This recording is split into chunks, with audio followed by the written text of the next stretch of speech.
అందరికీ నమస్కారం. ఈరోజు మరో వంటింటి సుగంధ ద్రవ్యంతో మీ ముందుకు వచ్చేస్తున్నాం. అదే జీలకర్ర. జీలకర్రను వంటల్లో రుచి సువాసన కోసం ఉపయోగించడంతో పాటు మన సాంప్రదాయంలో ఎన్నో రకాలుగా ఉపయోగిస్తూ వచ్చారు. జీలకర్ర జీర్ణరసాలను పెంచి ఆహారం సులభంగా జీర్ణమయ్యేలా చేస్తుంది. గ్యాసు, ఉబ్బరం, అజీర్తి వంటి సమస్యల నుంచి ఉపశమనం కలిగిస్తుంది. మెటబాలిజం పెంచి బరువు తగ్గించడంలో సహాయపడుతుంది. జీలకర్ర రక్తంలో చక్కెర స్థాయిని సమతుల్యం చేయడంలో సహకరిస్తుంది. చెడు కొలెస్ట్రాల్ని తగ్గించి గుండెను ఆరోగ్యంగా ఉంచడంలో సహాయపడుతుంది.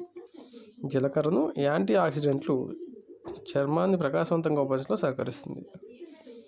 రోగనిరోధక శక్తిని పెంచి జబ్బుల నుండి రక్షిస్తుంది.